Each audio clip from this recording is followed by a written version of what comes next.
India versus England की 5 test match की series शुरू होने वाली है 25 जनवरी से। अब देखिए, दोनों ही टीमों के पास एक से बढ़कर एक गेंदबाज हैं, बहुत बड़े बड़े बॉलर्स हैं दोनों ही टीमों के पास। जब भी टेस्ट सीरीज होती है, टेस्ट मैच होता है, तो बैट्समैन से ज्यादा रोल जो होता है वो बॉलर का होता है एक किसी भी टेस्ट मैच में। और जब इंडिया में मैच होता है तो स्पिनर्स का ज्यादा होता है। अब दोनों ही टीमों के पास अच्छे स्पिनर्स भी हैं पर अच्छे पेसर्स भी हैं। तो इस वीडियो में मैं और ऋतिक बात करने वाले हैं बॉलिंग अटैक के बारे में कि कौन सी टीम का जो बॉलिंग अटैक है वो ज्यादा तगड़ा दिख रहा है। अगर मैं इंग्लैंड की बॉलिंग अटैक की बात करूं तो देखिए, सबसे बड़ा खिलाड़ी मैं कहूंगा टेस्ट क्रिकेट का one of the legends James Anderson, Jimmy Anderson, वो खेलने वाले हैं इसमें। तो जिमी एंडरसन एक बहुत भयंकर बॉलर हैं।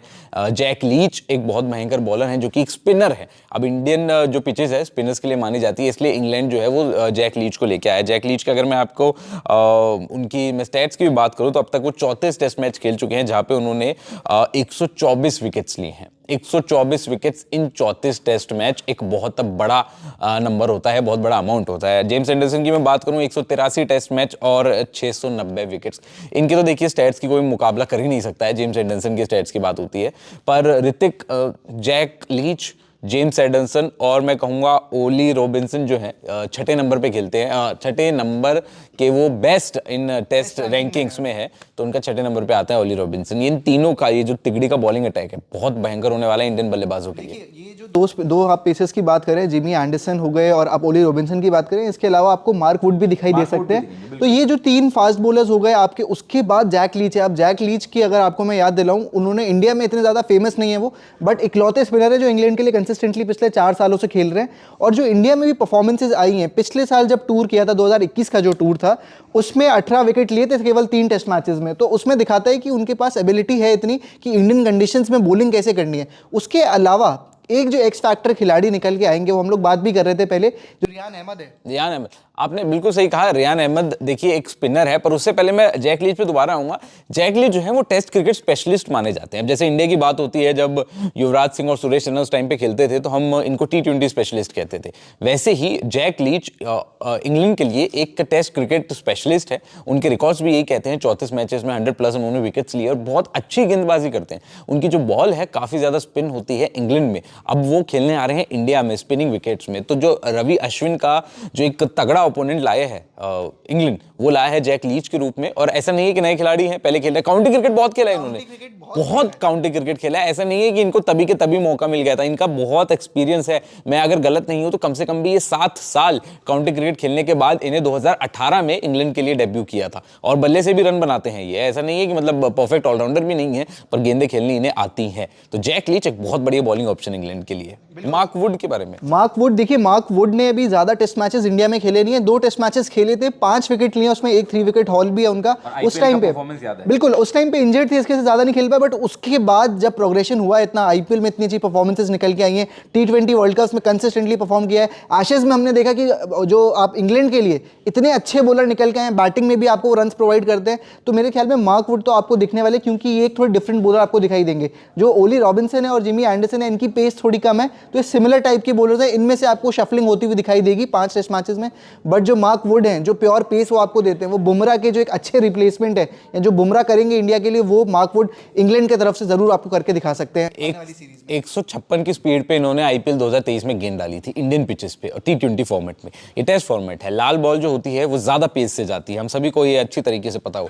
उसमें मार्क वुड की पेस इंडियन बल्लेबाजों को बड़े ध्यान से देख के खेलनी पड़ेगी। अब हमें पता है कि इंडियन जो बल्लेबाज हैं वो पेस के इतने आदी होते नहीं, क्योंकि इंडियन गेंदबाजों की पेस इतनी ज्यादा होती ही नहीं है। नेट्स में भी इतनी ज्यादा 145 हम बहुत ज्यादा मानते हैं, अगर आप उमरान मलिक को छोड़ दो। तो उसके लिए मार्क वुड एक बड़ा ऑप्शन हो सकते हैं। देखिए ओली रॉबिन्सन है और है जेम्स एंडरसन। जेम्स एंडरसन के बारे में हम बहुत बातें कर चुके हैं। ओली रॉबिन्सन के बारे में भी मैं आपको थोड़ा सा बताना चाहूंगा। छठे नंबर पे आते हैं आईसीसी टेस्ट रैंकिंग। एक बड़े गेंदबाज हैं, पेस इतनी ज्यादा नहीं है, इंग्लैंड के लेवल की नहीं है पर कम भी नहीं है। लाइन और लेंथ पे बहुत बिलीव करते हैं और वो बहुत परफेक्ट रहती है इनकी। बिल्कुल देखिए, 130 135 से ज्यादा ऊपर जाते नहीं है, बट जो इनकी लाइन और लेंथ है, आप देखिए इंडियन कंडीशंस में आपको दिखेगा कि स्टार्टिंग के 10 ओवर के बाद स्विंग धीरे धीरे कम होता जाएगा। तो वैसी कंडीशंस में जो ओली रॉबिन्सन जैसा बॉलर है वो बहुत फायदेमंद रहेगा इंग्लैंड के लिए, क्योंकि इनकी लेंथ इतनी अच्छी रहती है और इनके पास वो ऑकवर्ड बाउंस है, क्योंकि हाइट के वजह से पेस ज्यादा नहीं होगी, बट वो ऑकवर्ड बाउंस से हमने देखा है बल्लेबाजों को बहुत दिक्कत दिखाई दी है। बिल्कुल। अब अगर इंडियन, ये तो हुई इंग्लैंड की गेंदबाजों की बात, देखिए बहुत तगड़ी जो इंग्लैंड की गेंदबाजी है वो लेके आ रही है इस 5 मैच की टेस्ट सीरीज में। इंडियन के लिए आसान होगा नहीं, इंडियन बल्लेबाजों के लिए, पर इंडियन जो गेंदबाज हैं वो भी कम नहीं है। साउथ अफ्रीका में एक मैच हरा के आ रहे हैं, 2 दिनों के अंदर हरा के आ रहे हैं, एक से सीरीज ड्रॉ करके आ रहे हैं। तो इंडियन पिचेस पे तो वो माहिर है, और इंडियन पिचेस पे सबसे ज्यादा माहिर कौन है इंडियन टीम में? जिसके सामने खेलने से बड़े बड़े बॉलर, बड़े बड़े बल्लेबाज ये कहते हैं कि इंडियन पिचेस में ही दिक्कत है। One and only ICC test ranking के नंबर 1 गेंदबाज हमारे अपने रवि अश्विन, एक्सपर्ट माने जाते हैं, एक one of the greatest cricket mind Indian cricket team has ever hand, वो है रवि अश्विन। गेंद बहुत इनकी फिरकी जो है, बहुत स्पिन होने वाली है, हम सभी को पता है। हैदराबाद का पहला मैच है, हैदराबाद में बहुत टर्निंग विकेट बनाई जा रही है। अश्विन एक बहुत बड़ा खतरा इंग्लैंड के लिए। बिल्कुल, देखिए अश्विन का जो एवरेज है टेस्ट क्रिकेट में, मैं आपको बताऊं 24 से भी नीचे का एवरेज है, तो दिखाता है कि जो विकेट टेकिंग एबिलिटी है वो कितनी ज्यादा, कितने हाई स्ट्राइक रेट के साथ विकेट लेते हैं। उसके बाद उनके अगर हम लोग स्टैट्स पे एक बार देखें, 95 टेस्ट मैचेस खेल चुके हैं और 490 विकेट्स हैं, और आप देखिए 34 5 विकेट हॉल है। और सबसे ज्यादा, एक सबसे बड़ी बात मैं आपको बताता हूं, man of the series award जो हाईएस्ट बाय एनी इंडियन है वो रवि अश्विन है। 10 man of the series award जीत चुके हैं अभी तक अपने करियर में, तो दिखाता है वो जो मैच विनर है। प्लस आपको उनके साथ जो आपको जडेजा है, जो उनका सपोर्ट मिलता है, क्योंकि left arm right arm combination है, तो वो बहुत ज्यादा लीथल हो जाते हैं अपोजिशन टीम के लिए। बिल्कुल। देखिए जडेजा की, अगर हम जडेजा के बारे में बात करें तो जडेजा और रवि अश्विन का जो कॉम्बिनेशन है काफी लंबे समय से चलता हुआ आ रहा है। अभी नया नया नहीं है, बहुत टाइम से इन दोनों का जो लीथल कॉम्बिनेशन है स्पिन का, वो बल्लेबाज समझ नहीं पाते हैं। अब जडेजा अश्विन, क्या कुलदीप भी खेलेंगे या नहीं खेलेंगे, ये भी देखना इंटरेस्टिंग होगा। अगर वो तीनों खेलते हैं फिर तो दिक्कत है, चांसेस हैं कि कुलदीप खेलेंगे ही खेलेंगे, क्योंकि स्पिन की बात होती है। पर कुलदीप का हमें पता है परफॉर्मेंस, पेसर्स की भी जरूरत है, और 2 फ्रंटलाइन पेसर्स जो हैं हमारे, मोहम्मद शमी इंजरी के चलते बाहर हैं, तो 2 जो हमारे फ्रंटलाइन पेसर होने वाले हैं वो होने वाले हैं बुमराह और सिराज। अब बुमराह की मैं बात करूं तो देखिए टेस्ट मैच में 140 विकेट वो ले चुके हैं, 32 उन्होंने टेस्ट मैच खेले हैं बुमराह ने।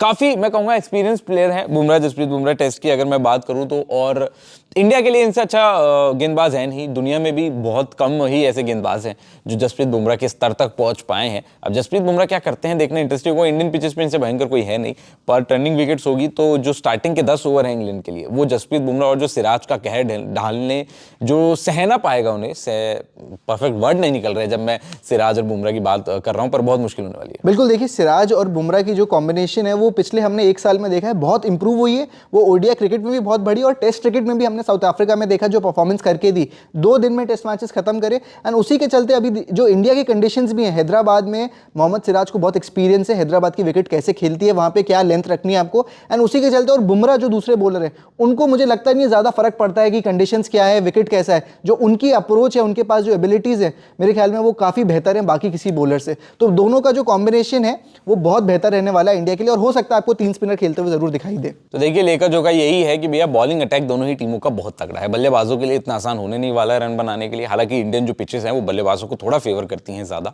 As compare to any other continent, पर स्पिनर्स को भी फेवर करती है। अब जितने अच्छा आप स्पिनर्स को यहाँ पे खेल पाओगे, जितना अच्छा आप जैक लीच को खेल पाओगे, जितना आप रवि अश्विन को खेल पाओगे, जडेजा को खेल पाओगे, यादव को खेल पाओगे, रहमान को खेल पाओगे, उतना अच्छा आपका ये टेस्ट मैच और ये पूरी टेस्ट सीरीज जाने वाली है। सारी अपडेट्स इस पूरे टेस्ट सीरीज की हम आपको मिलती रहेगी सिर्फ और सिर्फ क्रिकेट कंट्री पर। दोनों टीमों का बॉलिंग अटैक बहुत अच्छा है, अब देखते हैं कौन सी टीम बाजी मारती है।